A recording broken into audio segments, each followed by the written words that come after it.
because it was so just gross what they were doing. The courts and the DA and the judge hit him, and we got a really good conviction out of that case. Welcome to the Wild Dispatch.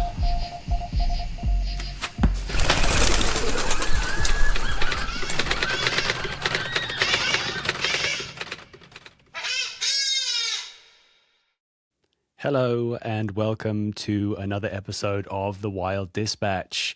I'm Robin, and as usual, I am back with more skills and stories from the wild. Today we are speaking with John Anderson. John is a man with many fantastic wild stories. He is a game warden who works for Nevada Fish and Game. And I mean, he has a long story, a deep connection in the wild, grew up in the wilderness, doing all kinds of mischievous things. From those times all the way through to chasing ne'er-do-well individuals who are trying to poach and commit crimes on the wilderness landscape. Yeah, he's got a whole bunch of great tales for us today. John is also part of a TV series that's out at the moment on Animal Planet. Nevada Wild is a 10-season, actually that's not right, it's a 10-episode show on Tuesday, January 6th at 9 p.m. EST. It's actually the finale that's going out on Tuesday, so that will be, I guess, the day after this episode goes live. So be sure to go and check that out. We're going to jump into that episode any second, but first, if you are new to the podcast, then welcome. It would be fantastic if you could give us a quick follow. What else do I want to say? If you are a returning guest, then yeah, it would be amazing if you could give us a good review.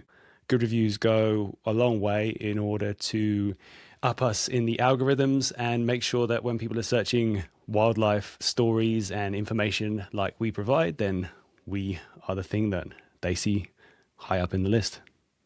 Okay, I think that is everything for now. Here's John.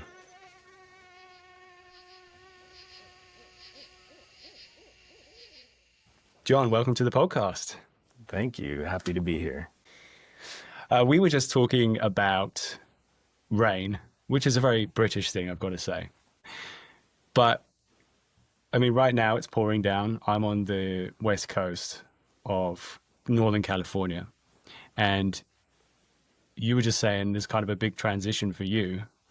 You had 120 inches of rain where you grew up? Is that right? I mean, I grew up in the Olympic National Forest, which is it's a rainforest, evergreen rainforest in the Pacific Northwest. And rain was just our life growing up. You know, we constantly had athlete's foot because our feet were always wet.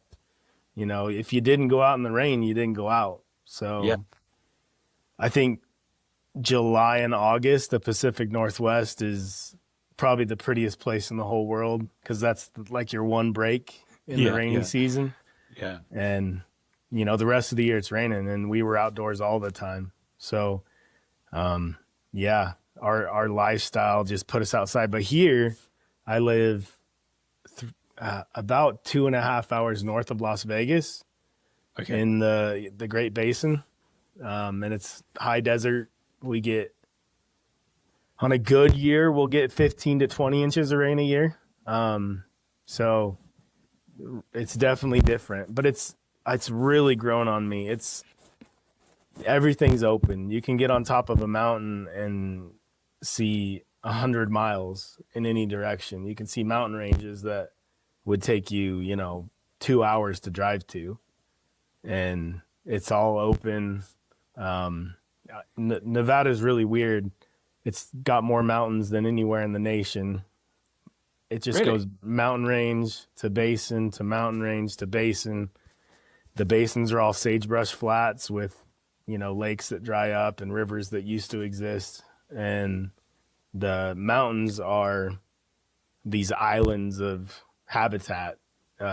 Goes into PJ and then up into mahogany and aspen and you get really high and it gets into ponderosa pines, and then you drop down into the next valley and it's a sagebrush flat with antelope, and then back up on the next mountain range. And it's just such a beautiful place.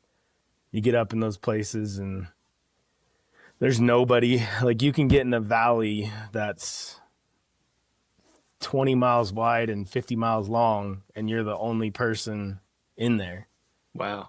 Except for maybe a trapper, or, everyone thinks of Nevada as being Las Vegas and everything that goes on there in this giant city with all the entertainment. But Nevada is wild. Like, it's so unique. There's nobody out here. And there's 2 million people in Clark County, and then I'm in Lincoln County, which is 5,000 people, and then during hunting season it might go up to 6,000. Wow. Like, it's our tourism, our economy, everything revolves around the outdoors and ranching and hunting and a little bit of fishing. We got a couple lakes, but again, not a lot. So yeah. Super excited to live here, super excited to raise my family in this environment. So That must have been such a big change, man. Like, I mean, even now where I'm in the redwood forest, and it doesn't rain quite as much as it does where you are, but it rains a lot. Yeah. And it's just the closeness of everything, right? Like, it's quite an adjustment when you leave where you are and you like have open space again. You can actually see further than, I don't know, half a mile at most. Yeah. It's pretty big as a change, right? Like, I don't know, it does something. It certainly does to me. It's the same thing though. It's wild spaces, like, that's whether it's up in the Olympic National Park or, up in Great Basin National Park. It's wild spaces. It's the same thing. It's God's country. There's critters everywhere, and it's just there is a different feel to it, but at the same time, it's just being in God's creation and, being out in the hills. Yeah, and just admiring it. And you can't admire it properly unless you're in it, right? Yeah. You are a game warden, and how long have you been a game warden where you are now? I became a game warden in the state of Nevada in 2012. I spent a year in Las Vegas on the water patrolling Lake Mead and Lake Mojave. And then right as soon as I had the ability to, I got out of Vegas because that wasn't my scene. I didn't want to be a game warden in the city. I wanted to get out in a rural setting. Yeah. So I've been here for, 13 years now in Lincoln County. We live in a tiny little town called Panaca. It's about 1,000 people. So yeah, it's awesome. It's such a great little community. Everyone's really tight. Everyone knows everybody. Yeah. So, yeah. For better and for worse. I mean, I think there's more better than worse living in a small community. Everyone knows your business, but at the same time, you know everybody, and everyone takes care of your kids. It's a community, really strong community. So, For sure. And that's where we grew up too. We grew up in the Olympic Peninsula in a tiny little town called Matlock, probably smaller actually than Panaca.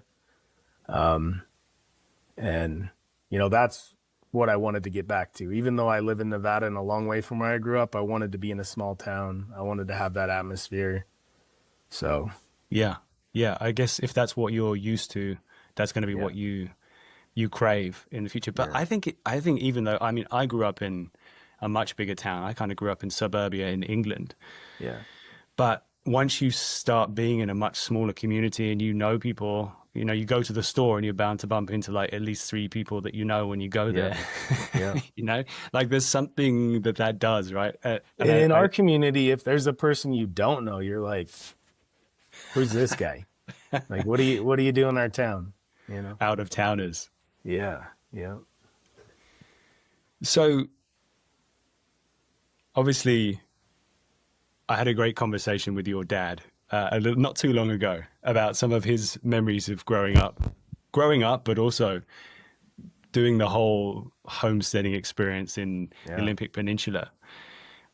Did you have like a pretty rural like upbringing right from the beginning, from like your first memories, or was that like a A transition? lot of my really early memories were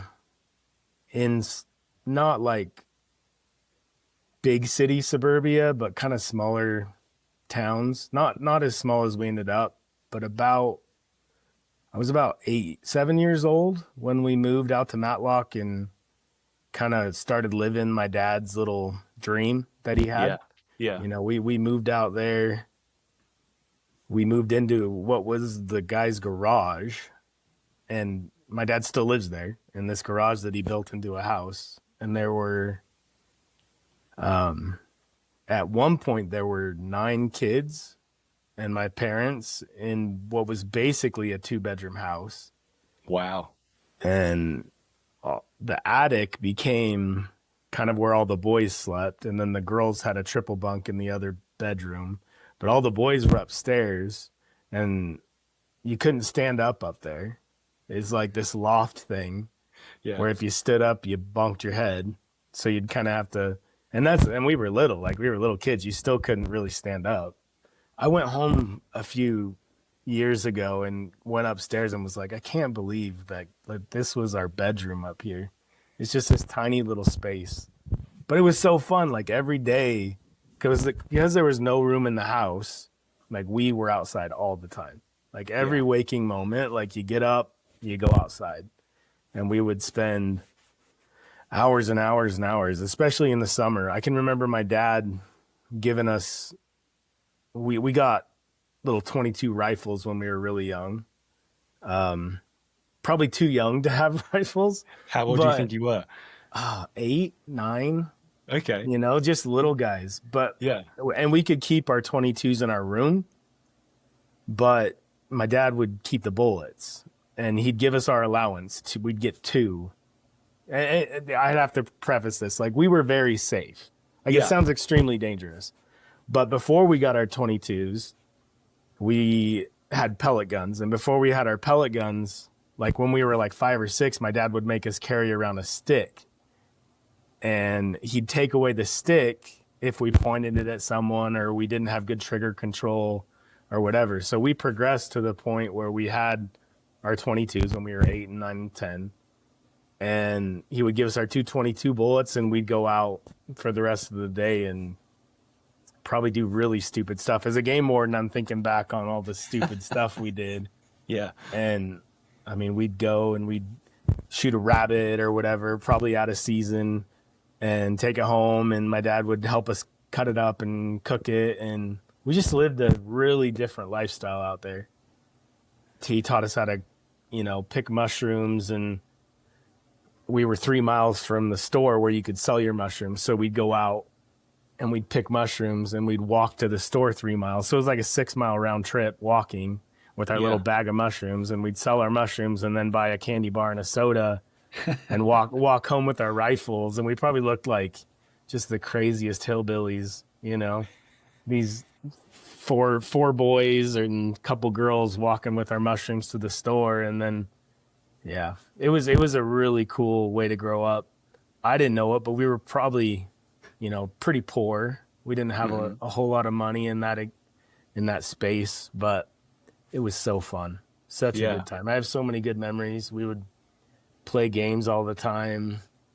We'd build forts. We'd sleep in our little dugout, little shelters. And it was a great way to grow up. And it instilled in me just this like love of the natural world and natural spaces. And ultimately that led me to, want to protect that for future generations and become who I have become as a game warden. So definitely. So I'm curious. I want to go back to the mushrooms. What were the kind of mushrooms what was the most prized mushroom amongst the siblings? Mostly santrels. We would white and yellows. We had our special places, where we would go, and they were there all the time. And you could make, I don't know, $20. Nice. If we picked for 2 or 3 hours, we could walk down to the store and get $20 from the mushroom buyer. That's a great deal. That was big money when you were 8 years old, For sure. That's massive money. Yeah. Yeah, you can do a lot with $20, man. That's And borderline we'd rent a movie and then walk home and watch the movie. We'd have to fire up the generator because we didn't have electricity. That was another one of Dad's dreams is, it's a true homestead. Yeah. He probably couldn't have got electricity even if he wanted it because he built the home and it wasn't to code and probably couldn't have got it. Like we had a power pole that went by the house, but there's no way he could have got an electricity attached to the house because he wired the whole thing and it was, solar panels and whatever he put together. But yeah, it was pretty sweet. So how did you, if you didn't have power, how did you preserve food? It's a propane. Okay. Propane refrigerator. Yeah. Okay. So he had propane. We had a generator we'd fire up to watch a movie and do some laundry, but then we'd have to go turn the generator off, and go to sleep. Yeah. And especially during the winter and when there's cloud cover over all the time, the solar panels wouldn't really light up the lights very good. So when you turn the generator off, you'd have like 10 or 15 minutes before all the lights went out. So we'd have, little flashlights in our room to read and stuff like that. But I got a little tip to ask you about if you had any responsibilities on the property and maybe one of them was milking goats. Mm-hmm.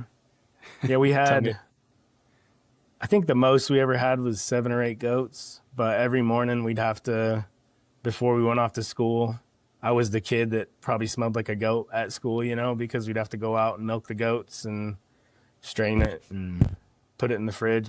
And then when we got home, we'd have to milk the goats again and feed them. We had chickens, we had sheep, we had pigs. It was a homestead. So yeah, we had all those aspects. Was that different from the other kids around you when you were at school? Was it clear you felt different? We lived in a rural community, but I think we were even weird to most of the kids at school, Yeah. The bus would drop all of us off at the house and we'd all go in this house, I remember them describing it as like the house would get bigger when all the kids would go in, or it would look bigger because I don't know, it was like this cartoon image of this tiny little house and 9 people going into it. So, yeah. Sounds like you had a pretty free roaming time there. This is amazing, right? It sounds like a really amazing, wild kind of upbringing. Did that that freedom, did that ever get you in trouble, or did you ever get up to mischief? Do any stories spring to mind? I mean, most of the mischief we got in, we probably didn't get caught, Yeah. Okay. We were out in the middle of nowhere. We would gaff fish out of the river. It's a good thing there's a statute of limitations on all the things we did. But, we would definitely, I can remember poaching little critters and I remember I got in trouble when I was like 14 because I worked a truck off from one of the neighbor guys. It was an old yellow beater truck. Old Ford. It's like a 76 Ford F-150 2-wheel drive. But Dad needed a load of hay, so I drove down the road to a friend's house at 14 years old, bought some hay from them and drove home. And while on the way home, I got stopped by a cop. And he gave me a big ticket and I had to go to court. And I think I couldn't get my driver's license till I was like 17 or something after that. But I think cop was kind of a punk. I really wanted to show you a lesson. Yeah, or show my dad a lesson because he wouldn't even let me leave. He made my dad come down there and drive the car home, and Anyway, I think my dad got in trouble for poaching, and you probably listened to that in my other podcast. We just lived a different life. It was a subsistence lifestyle, and having the job I have, I completely acknowledge the fact that the whole world can't live that way, right? Our natural resources can't support every family, of course, poaching animals for subsistence, But it was a fun way to grow up, Do Do you mind telling? You told a good story in that podcast I listened to. I think there was a bit of a transition point for your father. Yeah. I mean, it sounds like he didn't grow up in a hunting family. Is that right? No. So he didn't really have kind of role models in the way to behave in the wilderness. Yeah, I don't know what it was about my dad. He has this like innate connection to the world or to the natural world it wasn't taught to him. It was just something he had inside of him growing up. Yeah. He grew up in kind of suburbia and, but always wanted to be outside, started chipping arrowheads at a really, really young age, wanting to hunt, but having no direction. So I think he progressed to a point where he is now, where obviously he follows all the game laws and is very strict on that now. But when we were young, it was just, him wanting to connect to the natural world in almost like a Native American way. Like, yes, he wanted to be a part of that world that didn't really exist anymore, So, I mean, that was just his exploration of trying to find that space for him. And then he found Mountain Man Rendezvous, and he found a group of people and mentors and people that taught him how to do it correctly. And, I think that's a really good progression to get to the point, where he is now. And it was never disrespectful. Like, poaching in my brain as a game warden, there's different types. And the first type rarely exists anymore, where a guy goes out and poaches an animal for food and takes it back to his family and feeds his family with it. That's super rare these days. There's so many safety nets in the world with welfare and food stamps and WIC and all this stuff that, like, you don't have to do those things to provide for your family. Mm-hmm. Poaching now that really gets my blood going is like trophy poaching. Like guys are going out and killing a big buck out of season specifically for ego reasons. They're trying to kill the biggest animal for bragging rights and Instagram and fame and stuff like that. Like that feels disgusting, Yeah. It's completely, and I think that has helped me a lot as a game warden to understand the different motivations that can be there. And I take that type of poaching extremely seriously. But, if I did run across the guy that was like my dad, out poaching for subsistence, it'd be a completely different situation. And the courts would see it that way as well. Yeah. So, yeah. It's definitely, having interviewed quite a few people now, it's often the people who are most interesting have fascinating stories growing up like you do. Yeah. And it's actually a guy who I just spoke to not too long ago who grew up in Canada, had a similar kind of situation where they just didn't have a whole lot of resources to support themselves, and they had a pretty big family, and they'd go out and they would take from the land in order to survive, right? And Yeah. I think it feels different morally. It is. I wasn't gonna necessarily bring that up myself because I didn't know how you'd feel about it, but you brought it up already. But there's definitely an ethically different kind of place for that. I mean, yes, it's against the rules, but there is kind of like a situation where maybe it's a different kind of thing. But to your point, when you tell stories like some of the stories I heard, and I've heard from many other people, it's like poachers where you kill an animal and you just take the head and then you leave the body. That's the worst. Yeah. Right? Like, and you just find like a rotting corpse of an animal. It's interesting. It does feel like a different kind of thing. I guess you didn't, was there an interesting moment for you? Well, it might not have been interesting for you at the time, but I'm wondering, this is an assumption on my part, but like everyone kind of grows up with their dad, like as a hero, as like the person who does everything right. Yeah. I was wondering, was there a moment for you when you realized the kind of potential flaws or like realized that what he was doing was against the rules or doing something wrong? Yeah, definitely. Probably, in college when you start to, like, wildlife, the North American model of wildlife management is very unique, and I think it's spreading throughout the world now, but it lays out the fact that wildlife are held in public trust by government agencies, and their goal is preservation. And I think when I got into that space, into that world, and recognized, so let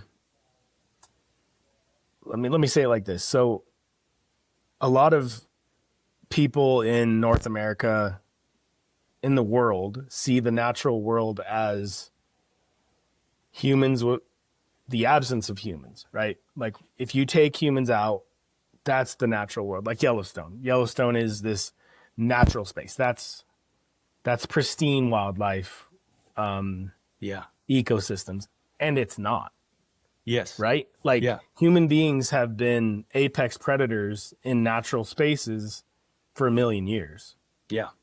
And maybe if it's not Homo sapiens, then it's before that. But we've always been there. You can't take us out of the equation and call that the natural world. We are part of that equation. So if the fact that we have wildlife like now we have millions and millions and millions of people, 300 million people or whatever in the United States. You can't have that same connection where everyone lives off the land, you know? Yeah. But that space that humans have in an ecosystem is still important. We're ecosystem managers. We've always been there, and we have to stay there in that space. And science is teaching us how to do that. And the North American model of wildlife management puts us in that space in a sustainable level, right? So I love hunting. Hunting has been a part of my life since I was very, very little. And it feels this like, it's almost like Joe Rogan calls it like a vitamin, right? Yeah. Like being in those natural spaces and participating in life and death, and it is who we are. Steve Ranella talks about that a lot. Like to take us out of that space is like foreign to who we are as humans. Like that's everything about the human race is hunting and wildlife management and stewardship over the land. And that's what I believe like God wants us to do and design this space for us to be in, to be ecosystem managers. So I love being in that space. It's super important for me to be in that space and being the person that's out there protecting the natural world, but still preserving the culture of hunting. And like it's very romantic, but that's the space that I feel like I am in it as a game warden, is preserving our heritage. Preserving the things that I learned as a child and that space that I lived in, but still doing it in a way that preserves it for future generations. Yes, because it's a thing that needs to be maintained and protected. Absolutely. It's interesting. I mean, we've come from very different places in the sense that you grew up in a wild environment and you learned about hunting and like had a deep connection with the wilderness from a young age. And maybe I did in some elements, but more in a kind of athletic sense rather than a like learning and feeding from the land kind of way. And that's only been the last 7 or 8 years for me.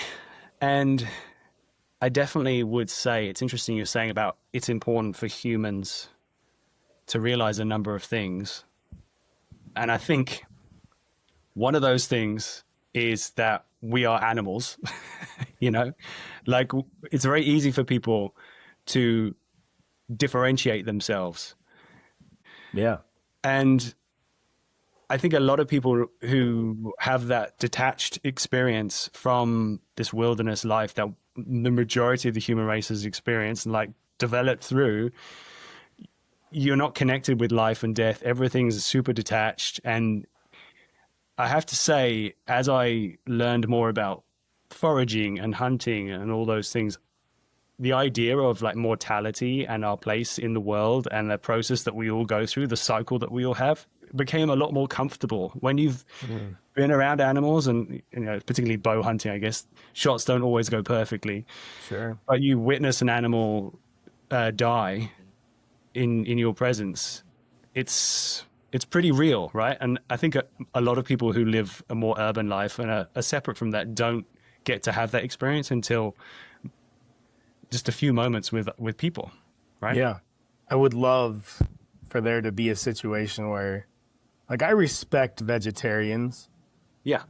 Because they're principled. What I don't respect is people who have a problem with hunting and at the same time go to the grocery store and get their box of Lucky Charms and a package of steaks and never connect the fact that was a living creature at one point, Yeah. And it's just food. Whereas, like, people who experience that situation where you're taking an animal's life, you're watching it die for your food. Like, that's such a spiritual connection to your food. Like, it's important. And I wish we could introduce more people to that, because when they see it, it's not a negative thing. It's not a sad thing. It's kind of, it is a little bit sad. There's parts of me that are, like, oh, it's sad that animal died. But when it's your food, there's such a respect there for that animal's life. My daughter, the greatest year of hunting that I've had was this year. I don't know if my dad touched on that at all, but He sent me a few photos, but he hasn't talked about it. I'd love to hear. Yeah. So I had one tag this year. I had an antelope tag, and we just built a house. So I had no time to hunt it, but we were all moved in by the time my son had a bull elk tag. He just turned 12. Wow. Little guy, but so pumped to go out with dad. And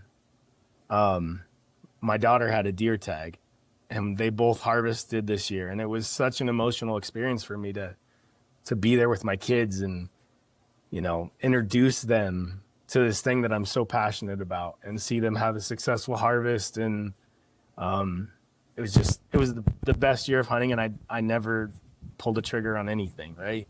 Yeah. And I think, I always get on my soapbox about it, but hunting is in a bad place for me right now. It's about Instagram and inches. Like, it should be about, like, we need a reformation to go back to. It's about that connection to the wilderness and family, like time with family in the outdoors with a specific goal in mind. Like that's pure, right? Yeah. When you start this, we have a big problem in our area that we live in right now. About a quarter of the tags go to landowners who sell those tags for big money. We're talking $20,000, $30,000, $40,000. Really? For a tag. Wow. So I, as a lay person who doesn't have a lot of money, I got to put in for 5, 6, 7, 8, 10 years, 12 years in order to draw a tag. Yeah. It's very difficult. Whereas if you're extremely affluent, you can hunt the same place that I protect every single year. And it just pollutes it. Like, it feels so gross to have that monetary influence in this really special thing. So I think that the hunting world needs that reformation back to, those roots. Those acquisition of meat should be the most important reason why we hunt. Yes. Yeah, absolutely. Any other motivation is just ego driven. So it's interesting, the idea of trophies, and correct me if I'm wrong, because I'm sure you know far more about this than I do. But the idea of finding a trophy animal, way back when that started, I don't know if it was in the 50s or something, I'm not sure. Yeah. But the idea of it was to try and protect populations of animals, yeah, because if you just run and you shoot the first thing thinking, oh yeah, that doe or that young buck is going to be the tastiest or easiest, you know, in that sense, that's going to be a thing that helps protect the populations. But it seems like that concept now has been given like nitrous oxide by social media, and that now has been taken into like a place of status more than a place of conservation. Right. Yeah. Is that right? 100%. Yeah. I mean, my daughter killed a giant buck this year, so I'm not gonna say we're not trophy hunters. Like if we go to a situation and there's a giant, beautiful buck that's gonna sit on our wall and be the remembrance of this incredible event where my 13-year-old daughter killed the biggest buck anyone in my family's ever killed, like that's cool, and that you know, inspires. But I don't know if we can make it still about the acquisition of meat and time in the mountains with family. That's just a bonus to be able to kill a really mature, majestic animal.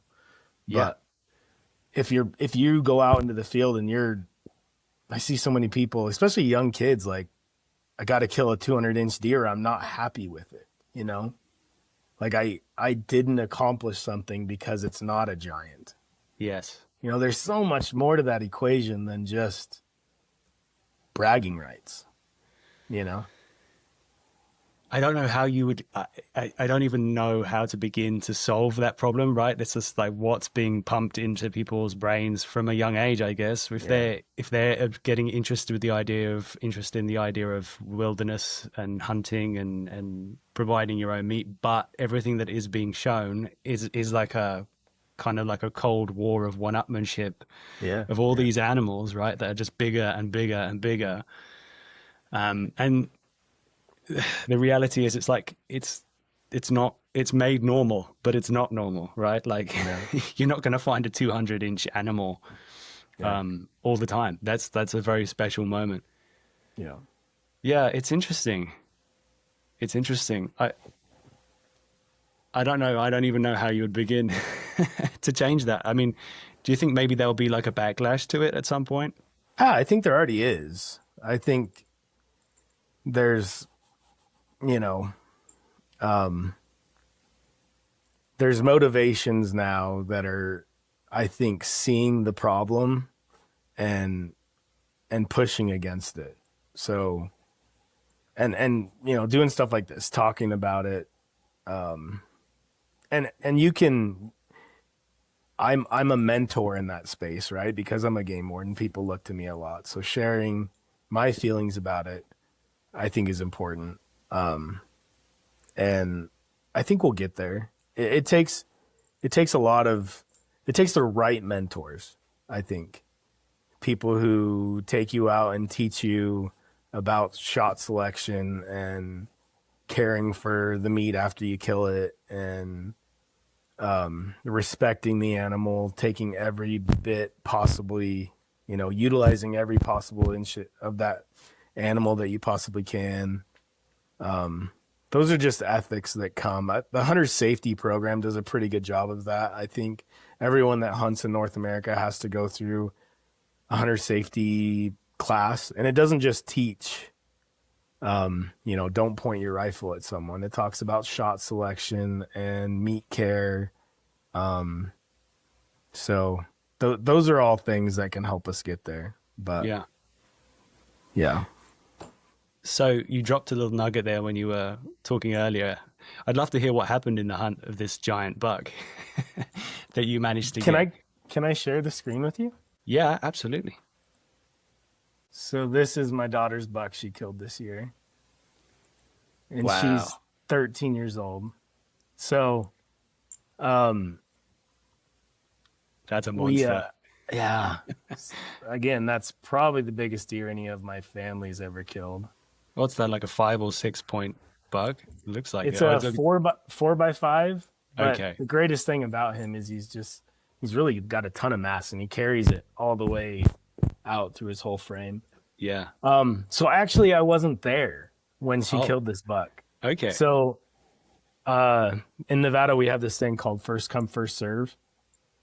If someone turns in their tag before a certain amount of time. I think it's 2 weeks before the hunt. It goes into this site, and anyone can pick that tag up. So my son turned 12 years old, and I was like, he didn't draw any tags this year. Okay. My daughter drew this deer tag through the main draw. So I was on it, like I had to go up. I was working on a project, so I was on duty. But I had my phone just sitting there, and I was watching this situation happening. And I saw a bull elk tag pop up while I was on first come, first serve. And I clicked it, and I was like, oh, I just got Ruger bull elk tag. But it was way up north. It was in Area 6, which is like a 7-hour drive from here. So like 2 days later, I'm like, Ruger, we're taking you out of school. We're going to take you elk hunting. So we're up on that hunt with my dad and his wife, Grandma Faya, and some friends, and we're hunting really hard. And so I don't have time to hunt for my daughter. And my neighbor, who's a farmer, called me up and was like, hey, there's a giant buck over here in the field. And that's how tight our little community is, right? Yeah. Like they know that our neighbor has a tag, our daughter. So he calls me up and was like, hey, have your daughter come harvest this buck. He's a giant. Like I've seen him last year, but he showed up early. And I was like, dude, I'm 7 hours north. And I was like, go get our rifle, go get her out of school, and go harvest this deer. So my neighbor went and took her out of school, and him and one of my other buddies went, and she harvested that buck. And we were out of service all day. And I got a text message that said, hey, Cora got her deer. And I was like, oh, awesome. Send me a pic. And then when she sent the pic, I was like, that's not a deer. That's a freaking giant. What are you doing? So we were all pumped about that. And then at the same time, we were hunting his bull elk up there. Yeah. And just had a great experience with my dad. And it was really difficult because all the elk were on private land, and we were having a really hard time. It was like day 5 or 6 of the hunt when we were finally able to find some local people. And I love this about hunters, right? If they see a kid who's hunting, they're like, oh, I'm going to help this kid. Because that's the future, right? The future of this culture is our children. Yeah. And then carrying on this legacy that we have. So he told us where he had seen a bull, and we snuck in on him, and my son was able to harvest just a bull. He's a nice bull, a 6-point. Nice. So, and it wasn't a giant, but immediately upon that bull elk falling, he was just bawling, and we were both getting all emotional. And then Grandpa came over, and it was just a really sweet experience. So that was our hunting experience this year, and the freezers are full, hearts are full, and just had an awesome experience. Yeah. It doesn't get better than that, like you said, right? It doesn't. No. Sharing that experience and seeing it through your own child's eyes. That must be so special.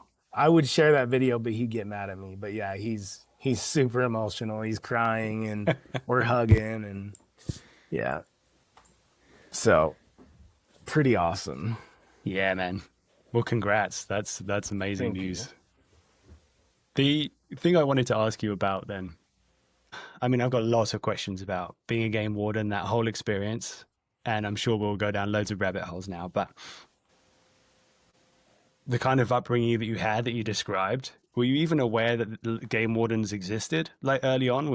When was the moment that you realized that, oh, there are these people that go and actually manage the land in the way that you do now? Yeah, so that's a crazy experience. The first time I ever met a game warden, there was, I think it was my very first year hunting. Okay. We'd hunted pretty hard all year, all season. This was in the Olympic Peninsula, Washington State. I think it was the last day of the hunt. And my dad put me on a buck, and I'm like 9 years old. And we always hunted with the rifles that my dad built. So like a flintlock muzzleloader. Yeah. And on a flintlock, there's a flint that comes down. It's really old technology, but it strikes a piece of metal, and then sparks fly, and it ignites the pan, and then the bullet goes out. Well, I was just a little guy. Sorry, and I had my pinky in the pan. Didn't realize I did it. Oh, really? And that rock came down and smacked my finger and cut it open. Oh, no. I was bleeding and crying, and it was the last opportunity I was going to get to harvest that tag, and we were all bummed out. And on the way home, there was a small buck on the side of the road, and my dad was like, I'm gonna harvest this buck. And so he got out at night in the headlights, which is illegal. Yeah. Across the road, like all these things that you can't, unsafe things. And he shoots this buck, and he hits it, but it runs off. And I'm pretty sure it was an apple orchard, like some kind of piece of private property or something. And I'm just a little guy. But so my dad's like, okay, well, let's just leave and we'll come back in the morning and we'll find that buck and we'll harvest it. Well, when we came back in the morning, we didn't realize it, but the landowners there had said, hey, someone shot out here. So they were there waiting in the brush, which is something I would totally do now, right? And so we go out and we find this deer, and I think we're dragging it back or something, and the game wardens pop out. And that's my first interaction I ever had with a game warden, even knowing they exist, was, my dad getting in trouble. And I can remember being in the car in the back of, we had this little Isuzu Trooper or whatever, and looking out the window and seeing them put my dad in handcuffs, and I was crying, and I was like, oh my gosh, these guys are jerks. Like, we're just trying to get some meat. And ultimately they didn't take him to jail, but he lost his hunting and fishing privileges for 4 or 5 years. And yeah, that was my first interaction or even knowledge that there was a game warden, such a thing as a game warden. So that's a pretty crazy story. But I think I worked for Alaska Fish and Game for 3 summers, like in 08, 09, 10. And I got a job shadow a game warden up there. I thought I wanted to be a biologist at the time. Okay. I knew I wanted to be in that space, right? That outdoor. Mm-hmm. I wanted to figure out a way to do something that I loved and make money doing it. So I job shadowed this game warden while I was up there. And I was like, this is awesome. Like, what he does is incredible. He's sneaking around, watching people. I was like sneaking around with him, making sure that people are following the laws that preserve our natural resources. So I came out of that experience working for Alaska Fish and Game and job shadowing him, knowing that's what I wanted to do. So then I just dove right into it. And I took every law and wildlife class. I got a wildlife degree from Utah State University. And right when I graduated, these are difficult jobs to get, right? They're super competitive. Yeah. So I decided whatever Western state hires first, I'm just going to start applying for everyone. And Nevada had the first hiring at that time. And my wife, I got married right about that time, and my wife's family was going to be in St. George. So it was close to Vegas. So it kind of worked out. So I applied for Nevada and got hired on as a game warden and just kind of hit the ground running. And I've been doing it ever since. So okay, it's an awesome career. Yeah. You're never going to be wealthy, but man, there's just such rewarding moments. Yeah. I mean, I've heard a bunch of good stories that you've told already about things that have happened to you. But I want to go back, like you saying about those 3 years shadowing someone in Alaska. That must have been a pretty incredible experience. Was there any distinct moments where you're like, this is what I want to do? Like, have any good busts, or did you, anything that you can talk about? That guy, I don't even remember his name. I could probably look back in one of my journals or something, but so I worked at a weir, and a weir is basically they take PVC pipe and they create a dam that lets water through but doesn't let any fish through. And then they open a little spot and you count. My job was to count the number of fish that went up the river. Okay. And based on the number of fish that were going up, they'd open or close the commercial fisheries out in the bay, which was like 10 miles away.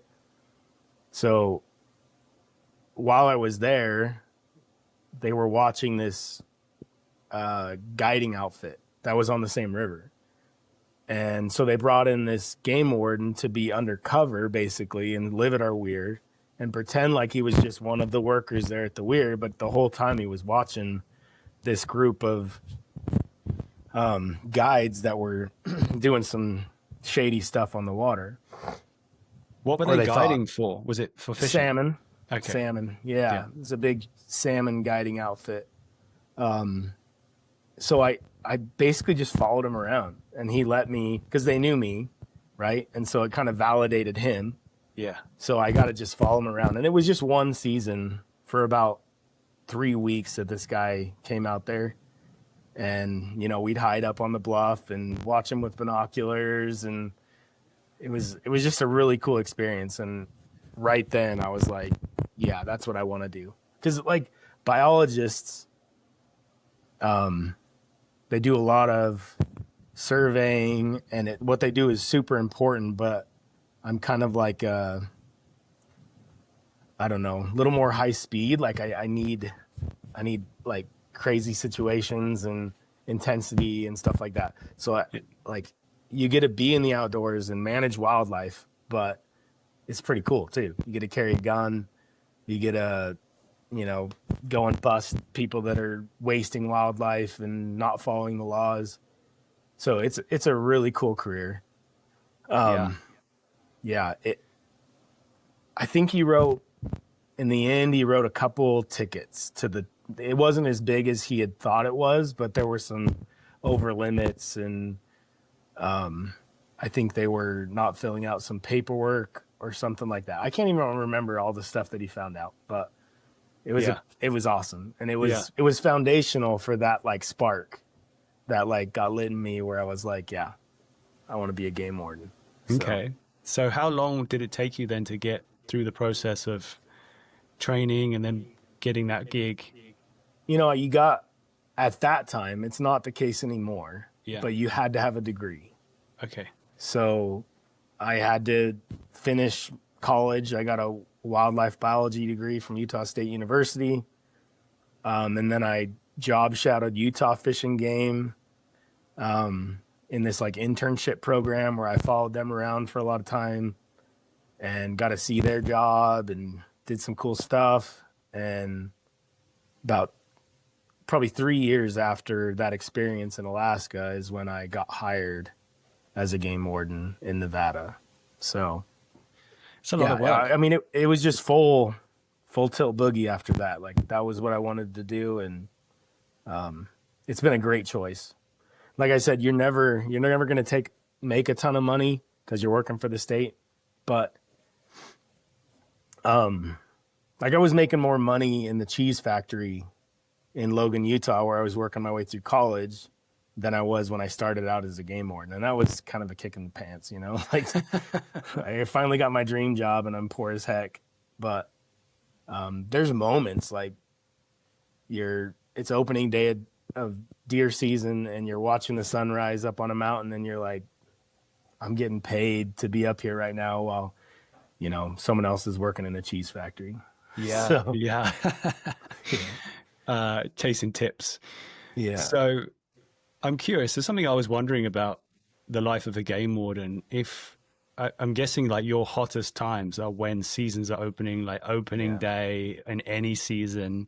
Mm-hmm. Is that, I mean, that's got to be a bit of a tough sacrifice at some point. Or how do you work around that? Because you love hunting and you love being outdoors and putting meat in your own freezer. Yeah. Is there a way that you guys still manage to scratch that itch? Yeah. So our department, for one, is very good about, I think it's important for a game warden to be passionate about that hunting culture. When you're doing that, our department is very good about, if you draw a tag, giving you time to go hunt it. Okay. But the other thing I do is I usually hunt off weapon classes. So I don't usually hunt the rifle. It's not It's just too busy. There's too much going on. So my thing now is I usually hunt muzzleloader hunts, which are a little slower and I get more time. Plus I always have days off. So I can hunt, and I live in the middle of the areas that I hunt. So I can hunt like Wednesday, Thursday, Friday.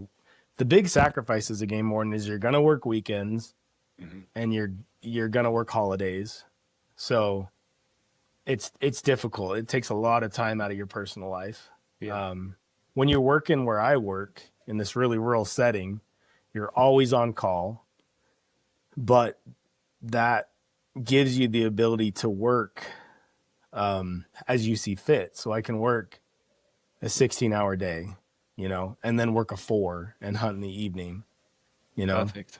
I'm on call all the time, but I'm in charge of my schedule. Yes. So I find time. Yeah, right? That sounds pretty ideal. Yeah. Yeah. Do you, I mean, it might sound like I'm being negative, and that's not my intention. I'm just curious because it's a world that I've spoken to a couple of game wardens before, but I'm curious then, if you have that flexibility, sometimes when you have a job where your hours are really different from everyone else, does that have an effect on hunting buddies or people that you can hunt with? Or do you find that you hunt on your own a lot? Yeah, that's another really difficult part about this job is whether it's right or not, you're looked at as the enemy, right? Like, really?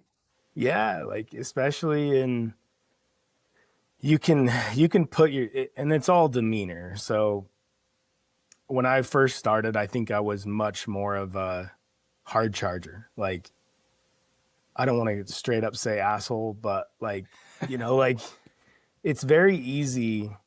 Here's the thing about wildlife law. You're regulating recreation, like people's fun. Yeah. Right? Like, that's a weird space to be in. You're not out there regulating drugs or these really negative cultural things, societal things. You're regulating people's recreation, that what they do on their free time. Their sacred time. It's their sacred time. And game wardens have this flexibility. Like, hunting is one of the most highly regulated things you can participate in. We say when you can do it, with what weapon you can do it, how many animals you can take. There's so many regulations, and it's so easy to mess them up. So most of the time you aren't dealing with hardened criminals, right? You're not dealing with really, really bad people. They're out recreating, but the motivations are there to skirt the laws and do things that are detrimental to our populations. So it's important that we're there, but in that space, you're the asshole. And so, it's hard to make friends. Like, who wants to hunt with the game warden, right? Like, you're in that space, but you're not. Yeah, I guess that's true. Is like, if there's ever a point where you're kind of in a gray area, you can't be in that gray area if you there's no looking the other way if your buddy's there with the you got to cross your T's and dot your I's at all times, because everyone would love to see the game warden fall, right? Yeah. But I don't know. I love it. There's times where I'm like, man, I wish people could be closer to me and I had more friends, but I still have my really close friends. Yeah. Guys from college and stuff. Yeah. And then family friends. But ultimately, I hunt with my family mostly. Yeah. I know, that's an amazing experience. Like you said, those stories are incredible. Yeah. This is a bit of a sidestep, but you made me think when you were saying about like people go when they're hunting to recreate you made me think of a time. I spent a bit of time actually living in a trailer, traveling around for like a year and a half. And that was my first experience with BLM land, because you can stay on BLM land for a while for free. Yeah. So I was in Joshua Tree with my wife, and we stayed there for a while on and off. And it was a really fun thing to watch. There was this dry lake bed there. And that was something I noticed, is you never see people there unless they're doing something fun. And whether it's sensible or probably slightly illegal. Like, I remember there's people running around bird shooting, there's people doing long range shooting across the whole lake, or there's people drunk driving around in the back of the truck shooting guns in the air. Yeah. And just there with your deck chair, like watching people just having an absolute great time. It's so true, right? Like it's a kind of a magical thing, not the illegal stuff, but it's a sacred thing, right? It's people's time to let their hair down and do the things that they love to do. Yeah, especially in the United States of America. Like we don't like people infringing on our freedoms, right? Like that's ingrained in our culture. So a game warden regulates exactly that. People's freedom, their ability to go out and do what they want in the natural world. So yeah. But otherwise, you know, in the history of again, I'm saying things that you obviously know, and I'm sure people listening know, but without that regulation, there was like mass market hunting and the decimation of populations and all that kind of stuff, right? So, and I think there's a progression in every single game warden.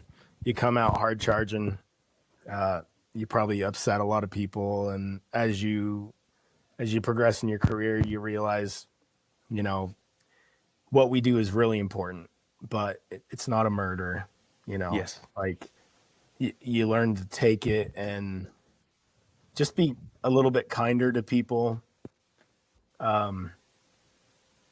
You know, help them understand what they're doing is maybe not the best way to do it. A lot more education than smacking them with a ticket, you know, right away. Yeah. So, yeah. I guess that's a learning curve in itself, right? It is, yeah. Especially because we go to the same police academy, right? I think that's an issue is we go to the same police academy where we're taught, you know, if someone has a firearm, your firearm's out, you know, like really. Yeah. And in the hunting space, like you can't treat everyone like that. No. You know, because everyone has a firearm and they're not bad people. But it's hard to get past that training, that everything is life and death. And it still has to be there because it can get really dangerous really quick, you know? Yeah. As a game warden, because everyone has firearms and, you know, you might be checking hunters and it's just, you know, everything's hunky-dory, and then the next guy you check could be, you know, have a warrant for his arrest for, you know, assaulting somebody or, you know, murder or whatever. Like you never know what you're going to run to. So that it's you have to be able to flip that switch really quickly to, hey, I am dealing with a dangerous situation here, and my attitude needs to change from fishing contact, you know? Yeah, right. Yeah. Is there any moments that you feel that you can share where you've had those kind of escalations where your weapon hasn't been out, but you suddenly realize there's a point where you do need to have that transition? One quick question. Sorry, I know I keep asking you things, but I do get a little bit of feedback. Is there with your headphones, is there a way of tightening up so that it's like not bouncing around as much? Is there a slider on it? I think I could tighten. Yeah, or if you just twist them as well. Like twisting. Oh yeah. Is that maybe too small now? No, that'll work. Is that okay? Yeah, way better. Yeah, if you're comfortable. Otherwise, you can undo and do it again. That's good. We're not in any hurry. I mean, we're on your schedule right now. Yeah. Okay. Awesome. Yeah. Okay. Good. Okay. As far as situations that, you know, kind of got scary,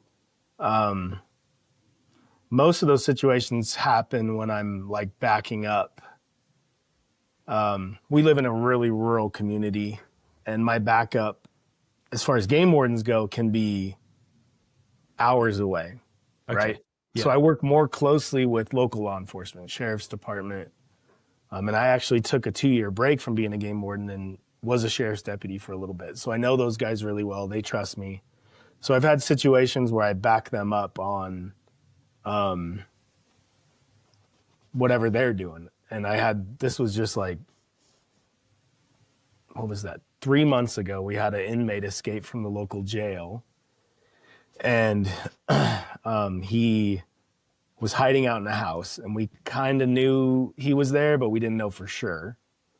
And so I was in the stack where we went in and cleared this house, and we went into the first 3 or 4 rooms and no one was there. And I can admit I kind of let my guard down because I thought he wasn't there. Yeah. Well, we go into the very last room and he's hiding under some blankets on the bed, and I didn't recognize it right away.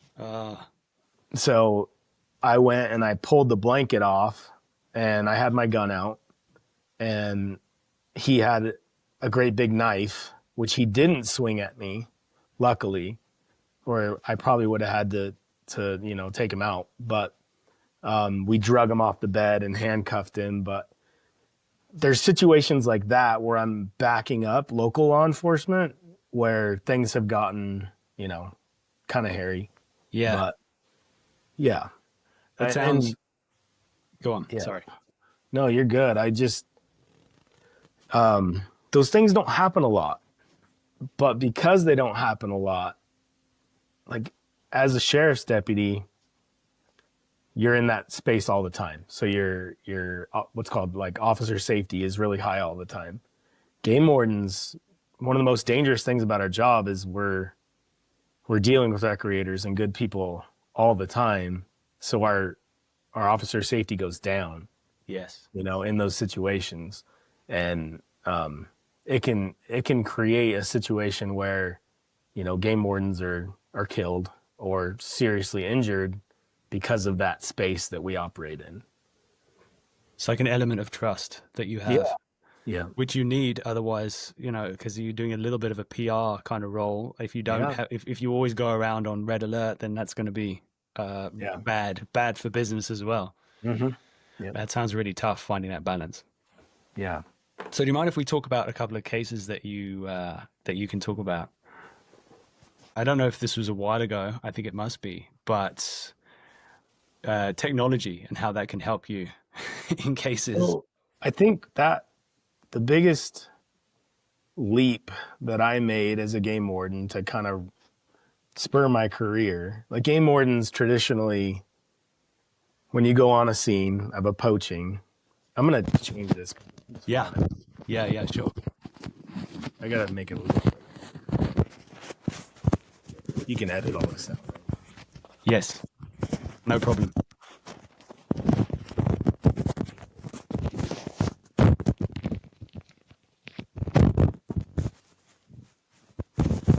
Is that better? It's fine. You can take your time, man. I'm not in any hurry, so get it comfortable. I'd rather you were comfortable. So going back to that question, one of the things that I really helped spur my career was kind of developing new investigative strategies and bringing those to our department. So traditionally, game wardens, when they go on the scene, we're looking for bullet casings, to help match up rifles. We do a necropsy on an animal to determine how it died.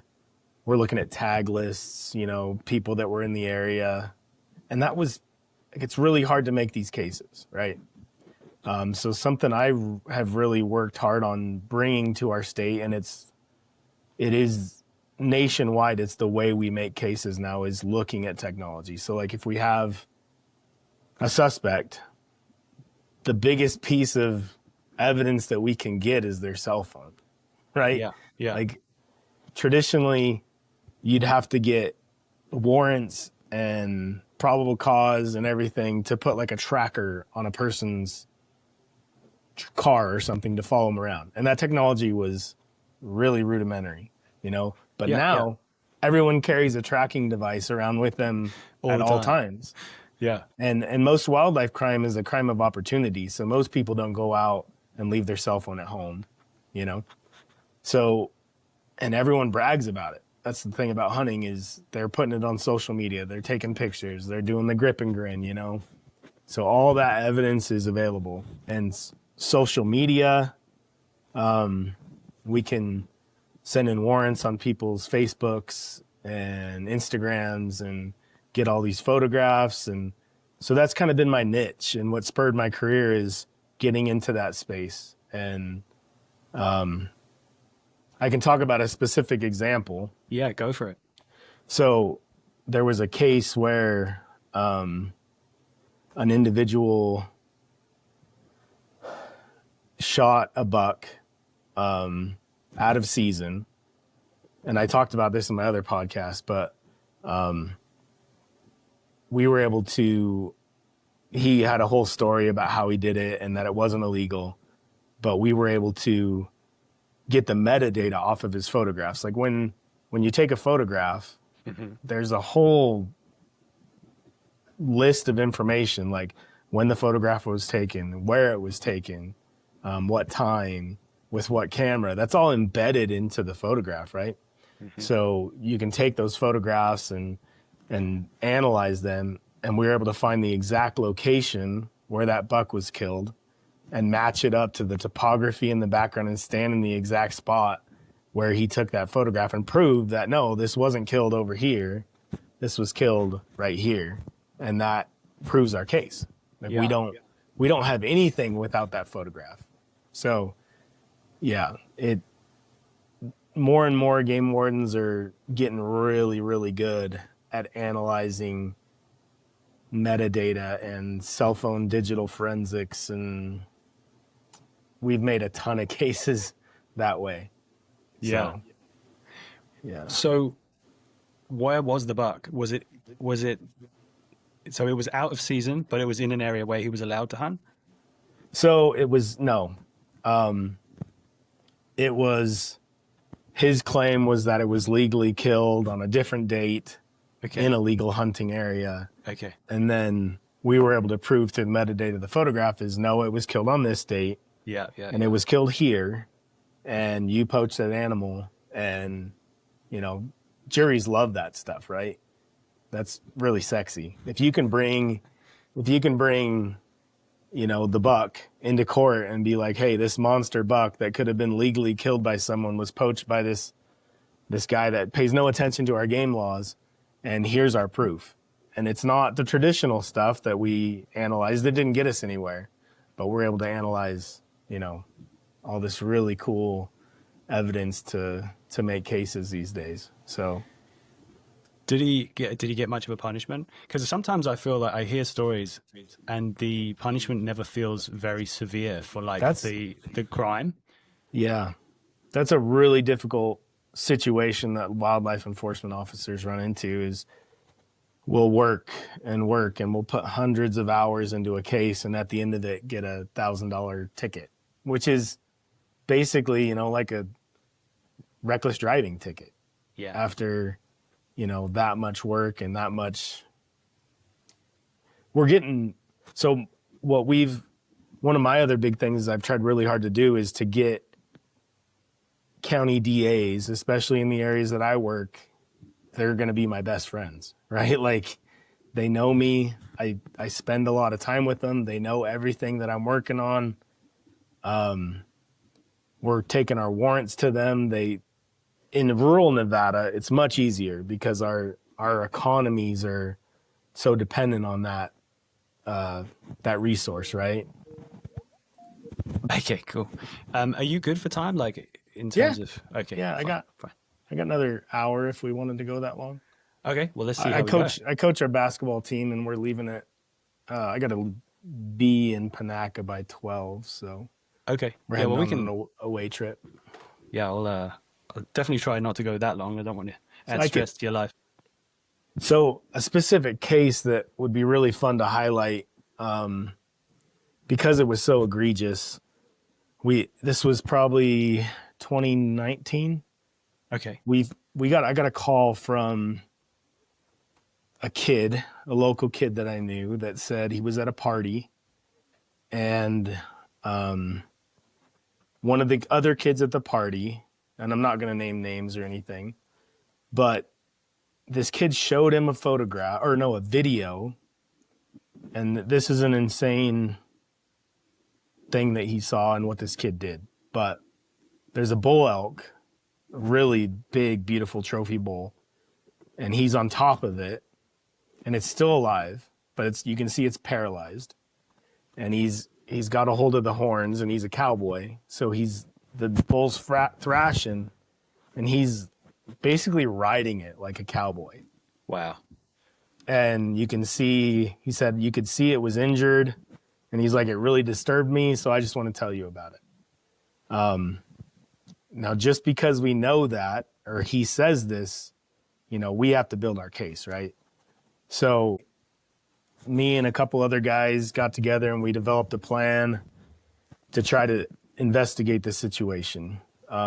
We learned about the fact that this kid and his friends were in a group of people who would get, they'd get drunk, they'd party, and then they'd go out and they'd just kill animals randomly. It was just a thing they did. Out of season. I mean, a lot of local kids will do that. They call it bunny bashing. That's like a lower level of it. It's kind of the same thing, but rabbits are everywhere and their populations basically can't be hurt at all. Yeah. But so kids will go out and it is illegal for them if they do it to certain animals. And it's kind of dangerous because usually they're involved in, alcohol and drugs when they're doing it or whatever. Yeah. Some of them aren't. But so we developed a plan to make this case. We found out about another antelope that this group had poached, and we had a location. So that's kind of where we started at.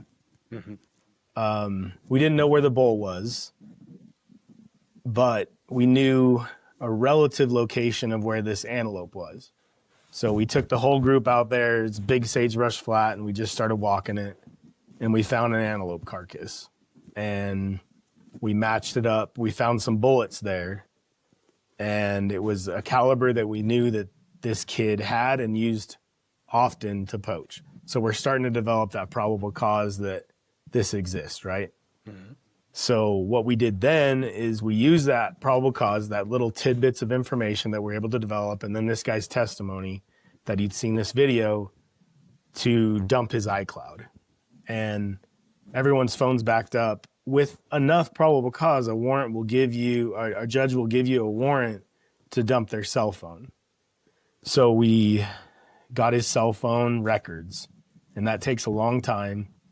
A lot of those companies don't like to give you that information. So they slow roll it. And I think it was about 3 or 4 months later, we got all that data back, and we were able to find that video of the bull being ridden, and it's a disgusting video. It was really disturbing what they were doing. This bull was shot with a 17, which is this tiny little round, 8 or 9 times. Yeah. And they ended up hitting in the spine, and we found tons of other stuff, multiple other deer that were killed by this group. And then we were able to metal detect that area, found the same bullets, and matched it up from that bull to the antelope. And then we had some cold cases in the area that were also killed with a 17, and we were able to match up all the firearms from all the animals. We sent it off to a forensics laboratory, and they were able to say conclusively these bullets all belong were shot out of the same firearm. And that case went to trial. We were able to get one of our best. We were just talking about how wildlife cases notoriously have light sentences, right? Like courts don't see them very well. Well, in Lincoln County and White Pine County, they take these things very seriously.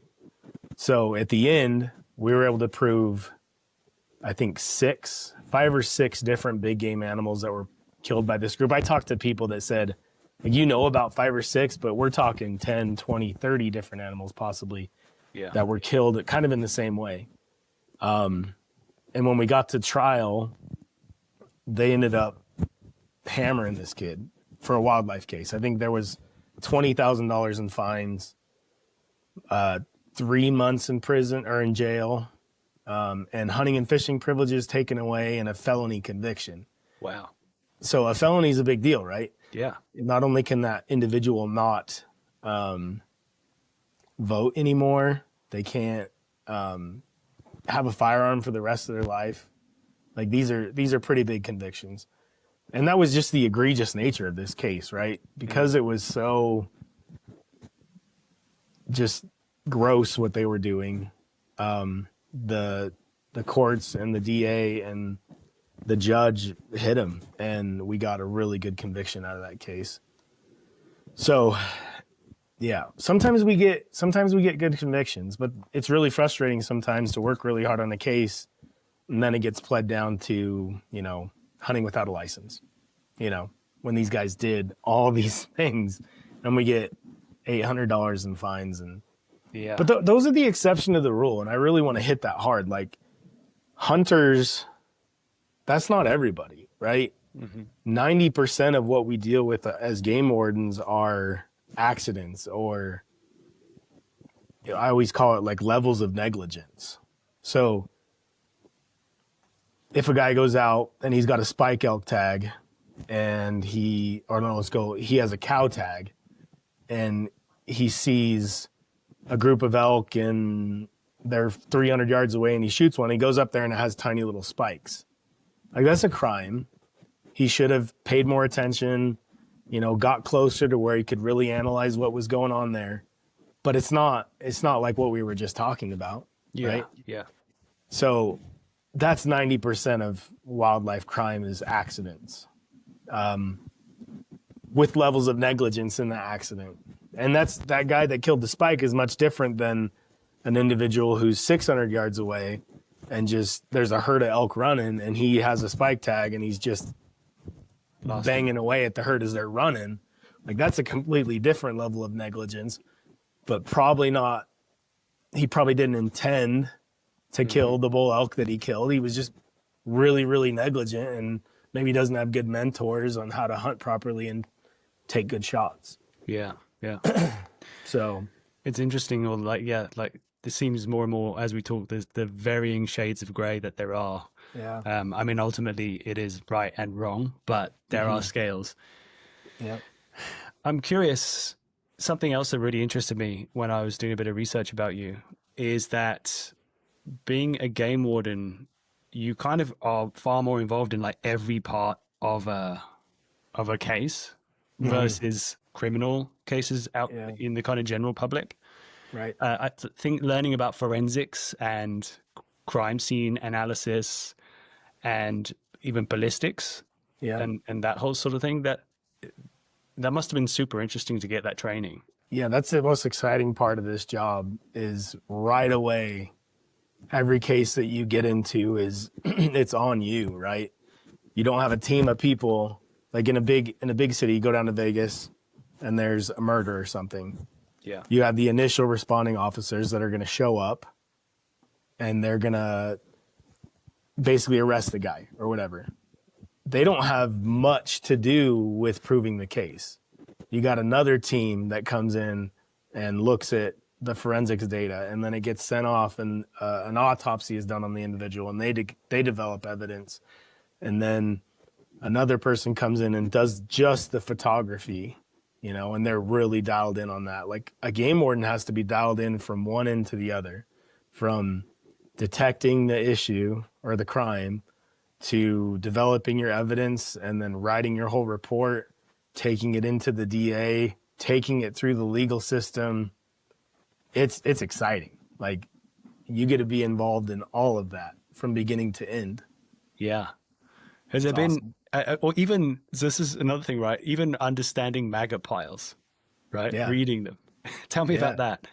So there's a forensics entomology was another big class that we take where you can get time of death based on the pupal stages of the larva of the maggot. So if you have small, tiny little maggots and big maggots and hatched maggots, you know, hey, this is 3 weeks old at least, because the larval stages of these animals or of these bugs dictates that this is about 3 weeks old. Whereas if there's just tiny little maggots, you know, it could be 3 or 4 days or 2 days. And if you're only finding eggs, we're talking 48 hours.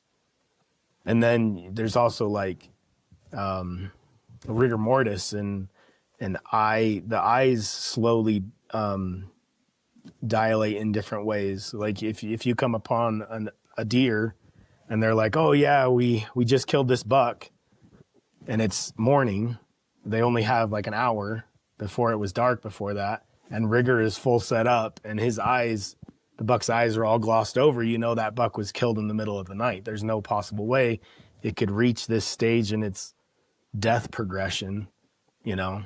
Yeah. So we pay attention to all that stuff when we get trained and all that stuff. It's interesting. There's so many fun. Things Yeah. that I guess most people just don't know. So there must be a moment of it on their faces, I guess, when you're like, yeah, but their eyes, sorry, but like what you're saying is not true. And then you can usually press them, you know, and if they're not doing, you know, if they're not confessing, then we'll seize the cell phone, and, you know, based off of that probable cause we developed, you know, Rigger's set up, and his eyes are completely dilated and gone. I can seize the phone, and then I can get their location data and where they were and when photographs were taken, and make a case based off that. So yeah. It's fun. Yeah, it sounds it. Has there ever been any cases that you can talk about where forensics or ballistics or any of this training that you've had has really helped you push a case forward? Yeah, there was a case. I was on field training, and this was another kid's case. I'm a field training officer, so I train people all of the time. But we had a guy that he called us up and reported that he was hunting in an area and he found a bull, and it was dead and had been shot. So we responded out there. We took his statement. We said, you know, did you ever see anyone else out here? And he's like, no, I've been the only one here. And I was like, well, did you ever shoot? And he's like, yeah, I shot, but I missed. 100% sure that I missed that bull. And we didn't find that bull till 4 or 5 days later. And so we did our necropsy, and we cut open the animal and found that bullet, and it matched the caliber to his rifle. And then one of the things we can do is there's twist rates on bullets and lands and grooves. Basically the pattern that the bullet left in the rifle. Okay. And it all matched. Like, we shot his gun and said, hey, took that case or that bullet, and basically told him, hey, this came from your gun, man. And he's like, oh, maybe. So we seized the rifle, we seized the bullet, sent it off for forensics, and we're able to prove that it was his rifle. Now, he didn't mean to do it, right? It was an accident. So in the end, we didn't destroy his hunting career and his life. He ended up getting a hunting without a license ticket or something like that. But we had to go through those, you know, bullet analysis stages to get to the point where we could prove, hey, he was the one that shot this bull. He just didn't know he would done it, and he turned himself in. So we go to a wildlife forensics training class up in Montana. All of our guys do. It's like a week-long course where they have dead critters, and we just do the whole thing. It's pretty nuanced, but it's really important training for game wardens. Yeah, it sounds like it, right? It sounds amazing that you have all those tools, especially as you have to cover so much area and so many different cases. So having all those tools in your toolbox is an essential thing, it sounds like. So I got a bit of a strange question for you, maybe.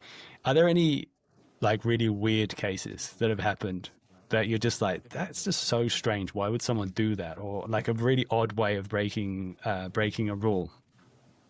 I'm always curious when things like that happen. There was a case back in the beginning of my career where it was like April, and we got which is not hunting season, right? That's like, does are giving birth, and we don't hunt animals in April, except for some spring bear hunts in other states. We don't even do that in Nevada. But basically that time of year, we leave them alone. they're doing their deer thing. So we got a picture of a Hispanic group, and they had 3 does with them, and they were dead. And so we started investigating it and got a warrant for the house.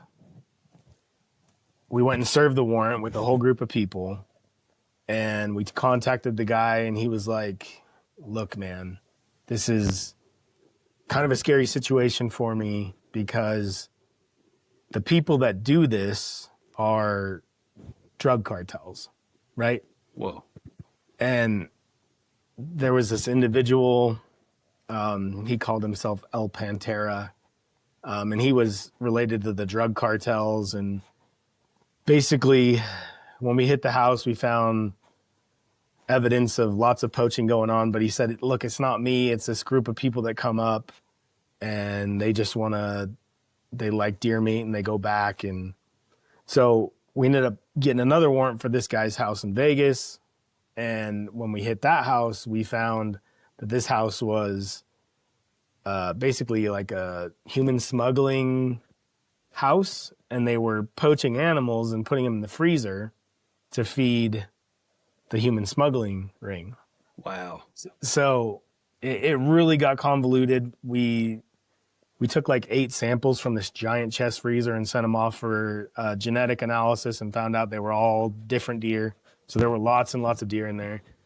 We get into this entire group of illegal immigrants who were all over our state. They can't even get Nevada tags, right? Because they're not residents of the state of Nevada. They could get non-resident tags, but then they can't possess firearms because they don't have Second Amendment rights, right? Mm-hmm. So it was a really weird case. In the end of it, we turned most of that over to ICE. At the time, this was probably 2013, 2014, and they took down that whole house and made a bunch of busts. But we ended up getting like 8 or 9 different convictions on all kinds of different individuals who were drawing tags all over the state, killing them in inappropriate areas. And that was just a really odd case, the way it started from just, hey, we got a normal poaching, and it turns into an entire, ICE investigation of human smuggling and crime ring. And were you involved in the bust when they kind of raided the house, or was there anyone there? No, there was no one there when we hit the house. Oh, wow. Yeah.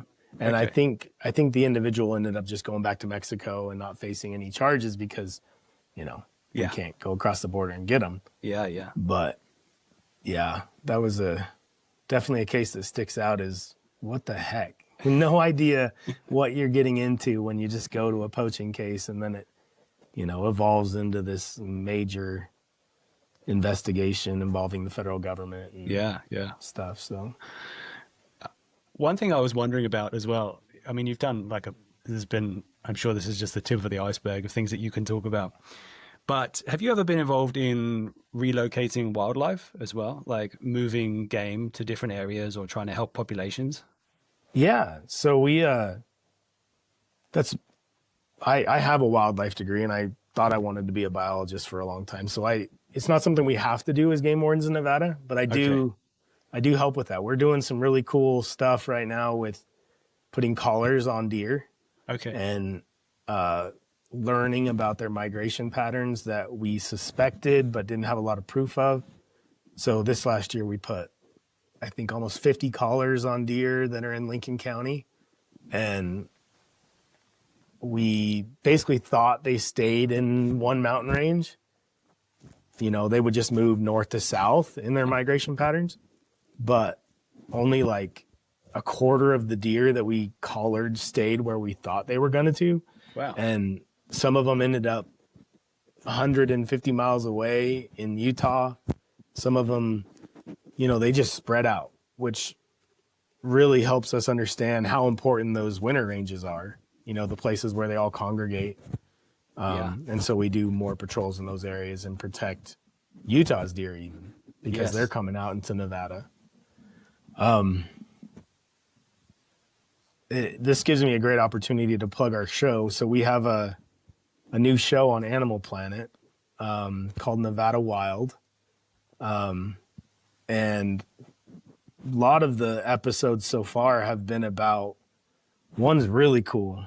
I wasn't involved in it, but basically what we did is the historical range of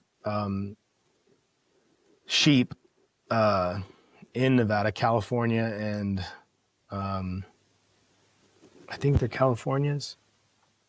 Or no, they're deserts. I think they are deserts. So desert bighorns. Okay. They took an entire population of them and moved them into their historical ranges on an Indian reservation.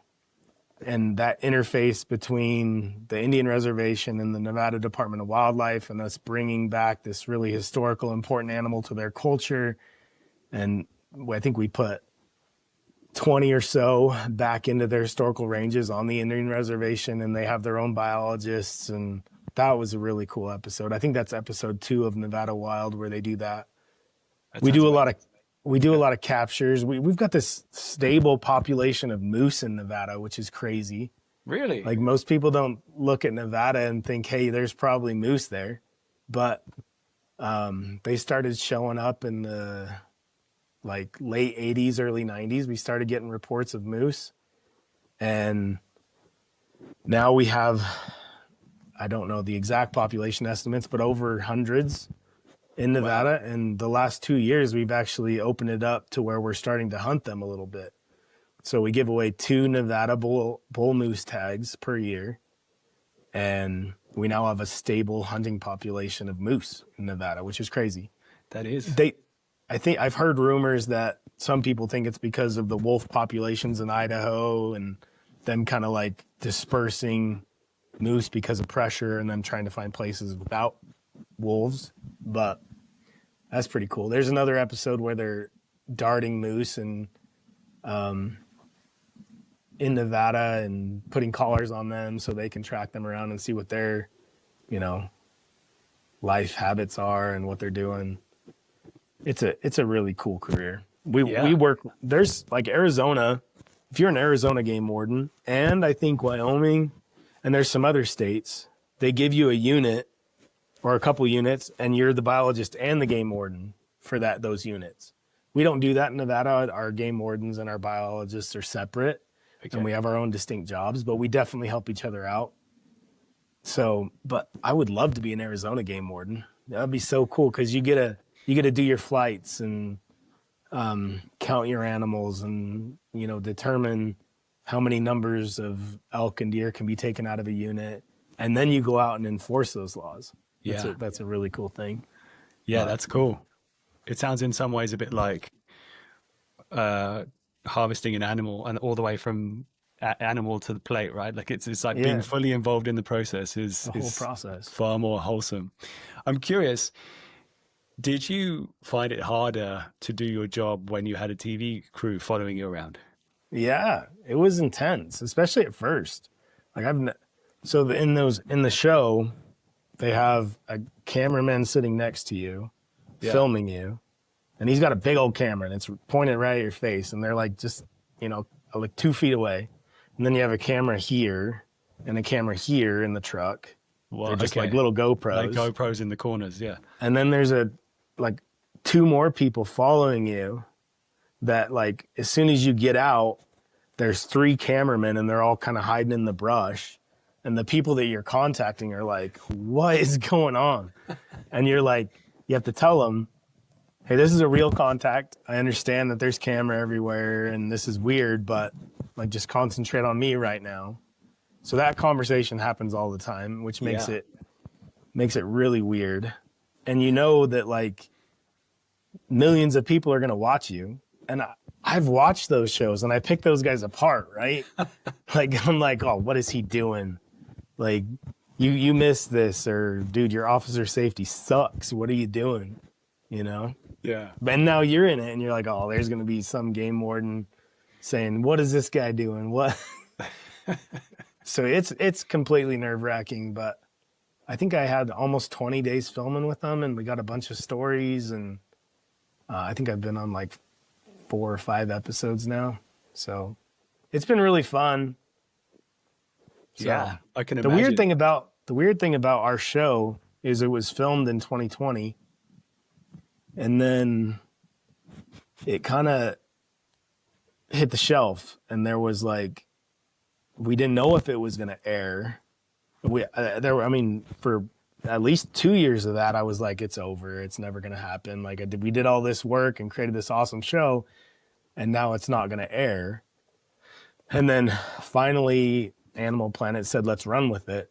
So we just found out 6 months ago that they're going to air this show that we filmed 5 years ago. So I look a lot different now. Okay.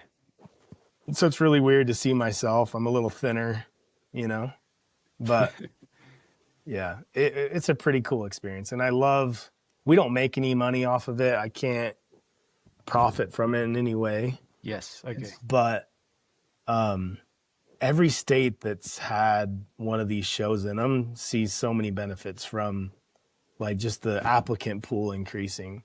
Mm-hmm. They're getting much better guys. A lot of the state legislatures say, hey, look what these guys are doing. They need to get paid more, like maybe they're underappreciated, but hey, this is what we do every single day. We're out here protecting Nevada's wildlife, and we're keeping our outdoor spaces safe for people to go out. And we do a lot of search and rescues. It just kind of puts what we do at the forefront of their thought.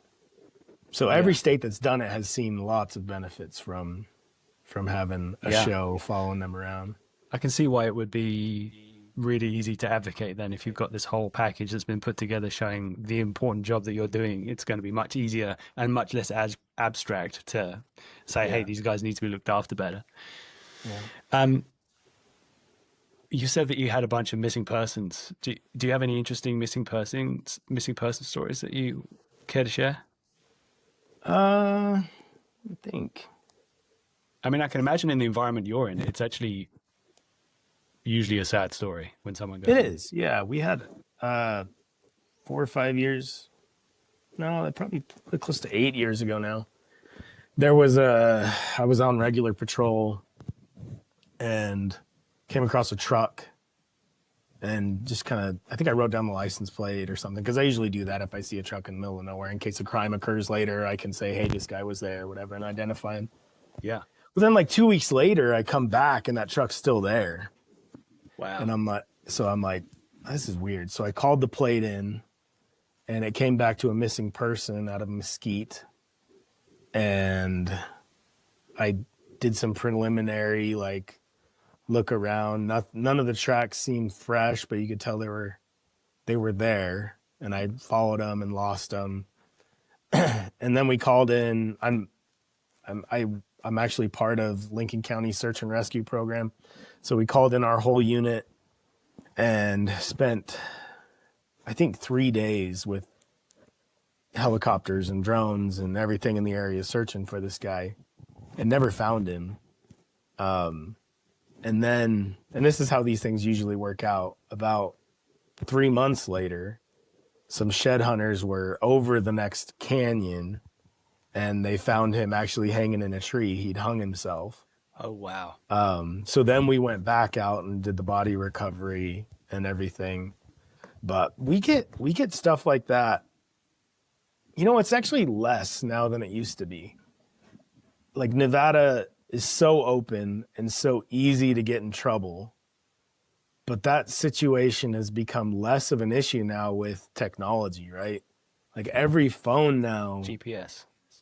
Not only GPS, but like satellite. Like, oh yeah, most phones now you can connect to satellite. So I'm part of our search and rescue group, and we don't do a lot anymore because people self-rescue. It used to be people would run out of gas in the middle of nowhere. They're like there for a while. You can't hike out in Nevada. It's like you get into an area, you could be 20 miles from any main place where someone's going to be really, really easily. So it used to happen a lot, but now and people can ping their cell phones. The law enforcement can say, hey, here's a missing person. Let's ping their cell phone. Bam, we know exactly where they are. So it's much less common now. And especially since Nevada is so open. Yeah. Usually you can find a person. Yeah. We had another situation where an individual, a local guy, ended up missing, and we went out and searched for him, and we never did find him, and he's still missing. So that can happen as well. But It's yeah, that's wild. It's interesting to hear that it's got much less now, and good. I suppose that's one positive about technology. There are quite a few negatives, I guess, these days. And most vehicles now have systems where you can ping a vehicle. Like a vehicle is a cell phone now and a tracking device. So we can, if it's after 2010, it's probably easy to figure out where that vehicle is, as long as we can know which the vehicle is. I didn't know that. That's interesting as well. Thinking about my vehicles. Yeah. It's funny. It must be even just the last 7 or 8 years that this technology has really ramped up potentially, because I mean, even like I said before, when I was in Joshua Tree quite a lot, like it's obviously so hot there, and people take a wrong turn. They don't have enough water in that kind of area. And it's like, I think just in like a few weeks, like 3 people dead there because you take a wrong turn, you get a bit disoriented, you get dehydrated, and then really quick, and that's it, right? Like, but I guess now if you have like the right tech on your phone, then you can hopefully self-rescue. It's more likely, but yeah, it's wild. So there was one more thing that I wanted to ask you about, but I want to finish on that somber note. Okay.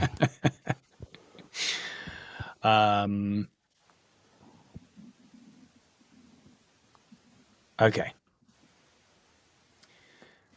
You mentioned a couple of times before about muzzleloaders and having a bit of history with them. Now, a little birdie in the form of your dad, when I asked him questions that I should ask you, he said to ask you about shooting long range with muzzleloaders and the fact that you maybe have special sights. Yeah. So in Nevada, we have laws that basically you can't have a scope on your muzzleloader. I think that's really important because the reason you have special seasons is because it's more difficult, right? Yeah. So states that allow, technology's gotten to the point where a muzzleloader is turned basically into a single shot rifle. Yeah. Like you can get the technology to make a pretty accurate 500, 600, 700 yard shot with a muzzleloader if you have a scope. We don't allow scopes. And I love muzzleloader hunting. Most importantly, because I'm not a good bow hunter. I don't have the patience. I'm like really ADD, and I get to that 100-yard range, and I'm not very good at closing that distance. Plus, I really, really want the meat. Like, that's really important to me. So successful harvest is paramount, and I don't want to have years where I don't harvest or tags that I don't harvest. You have to be willing to not harvest if you're an archery hunter. It's so true. So muzzleloaders kind of become my thing, and to push my limits, my ability to harvest. And a lot of people are doing it now, but basically the sight that I use is a Williams, and it's adjustable. So I have my front aperture is a crosshair, and it's a really, really thin crosshair. One of the problems with open sights is at 200 yards, your front aperture usually completely makes the animal you're looking at disappear. Like that's covering almost his entire body. Yeah. So these really, really thin crosshairs on the front basically turn it into a scope without the glass, right? So your rear aperture is a peep, and your front aperture is a really fine set of crosshairs. And I spend a lot of time developing loads, and I can be really accurate and ethical out to 250 yards is kind of pushing it. I can hit a paper plate almost every time at 300 yards with my muzzleloader, but I'm comfortable out to 200. So anything within that, it's a dead animal basically with the sight system that I have. So I can hit my range, and then I click, say it's 168 yards or whatever. I can dial my rear aperture to 168 yards and shoot dead on. So it's pretty awesome. Amazing. Yeah. Do you find you get much bullet drift with that kind of range that you're shooting? No, it's not really. At 200 yards and with, I shoot a 50 cal. Yeah. There's Okay, just heavy no. thing. It's a heavy thing. Wind doesn't really affect it out to 200 yards too much. So if I can get to within 200 yards on an animal, I can close that deal for sure. That's awesome. Yeah. I have a goal to harvest every one of Nevada's big game animals with my muzzleloader. So Okay. that's kind of my little goal. Yeah. How many do you have left, or do you have a long way to go? So I've harvested a bull elk, mule deer, and cow elk. And that's kind of where I'm at right now. So I still need to get desert bighorn sheep and an antelope. And then I've kind of accomplished my goal. And I could have done it this year, but I just had no time. So I had my muzzleloader antelope tag this year, and I got to hunt twice. And I did get a shot, but it was going back to the whole climate thing. There was the one day in Nevada where it's raining. Oh. Crazy. And I'm with my muzzleloader, and I snuck in on a buck. I think it was the end of the day on the only day I had to hunt. And I had a buddy that was over here, and he spooked the antelope over to me, and the antelope was like 75 yards away, chip shot for me. And the gun, I pulled the trigger on the buck, and it just went pop. And I must have had some kind of little water bubble in there in the muzzleloader. And that's what makes muzzleloading hard, right? Is you got to deal with the elements. You got to have, it makes it harder. But so I got to wait 5 years now before I can put in for another muzzleloader antelope tag.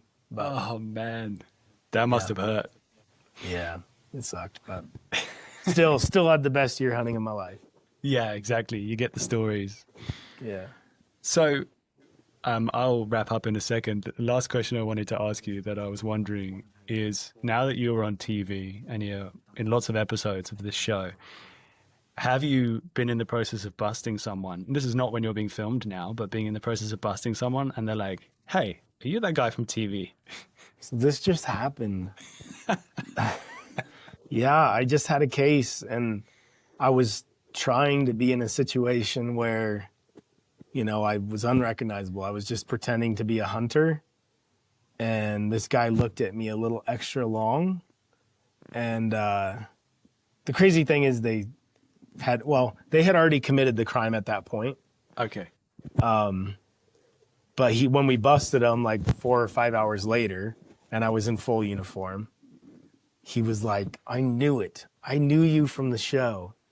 And I was like, dang it.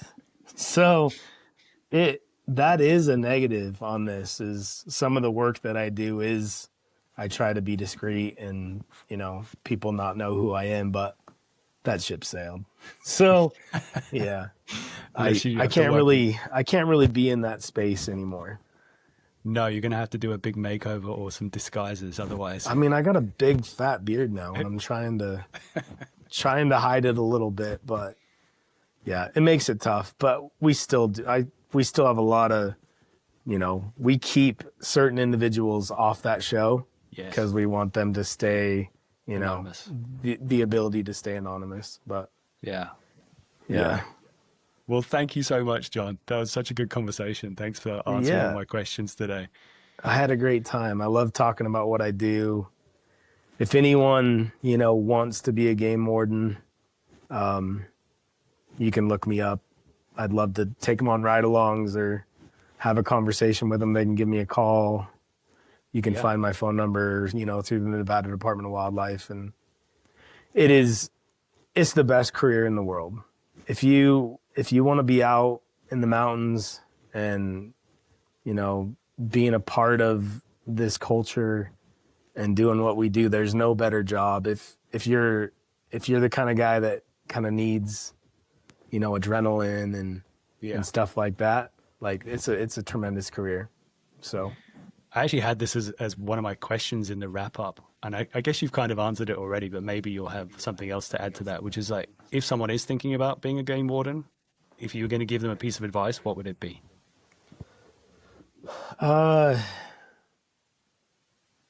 like if you are in a state and you want to be a game warden in that state, I think the most important thing you can do is go be involved. So there's guzzler builds in the state of Nevada. Go meet the people that do the hiring, you know, like don't just be an anonymous person.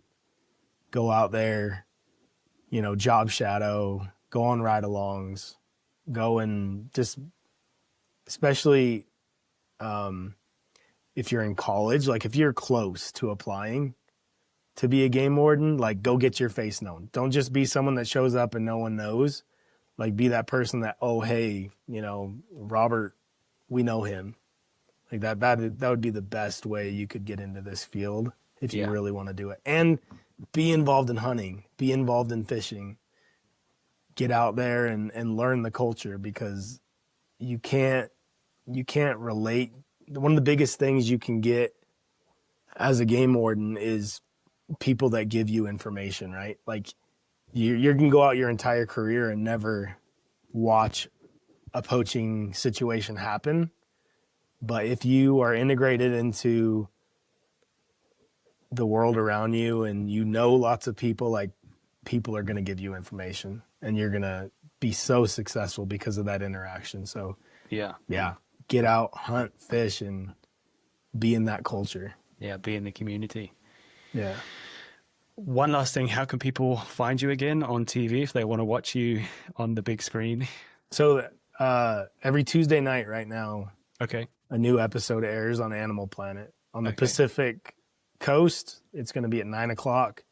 And then I think East Coast would be 5:00 or something like that.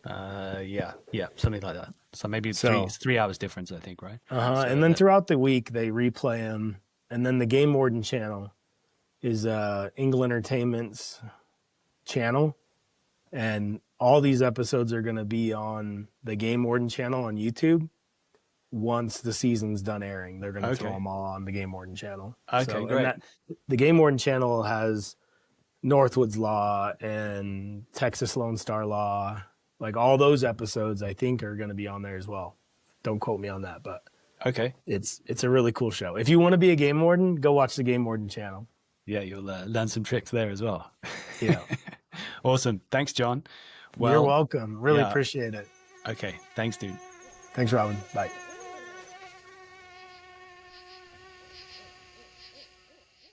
Right, that's another episode done and dusted.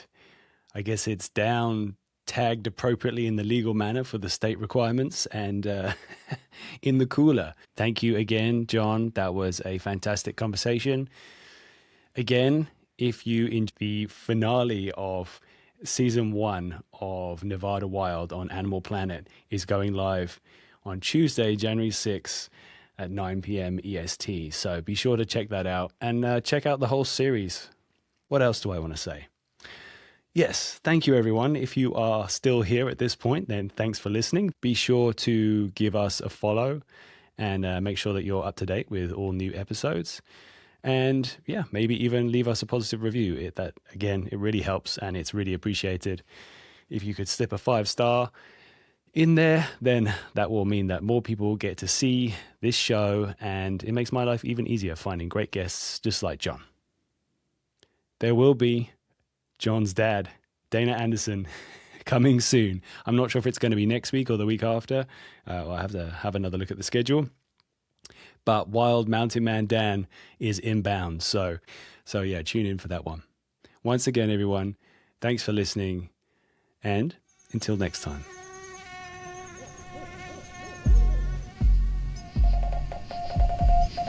Welcome to the Wild Dispatch.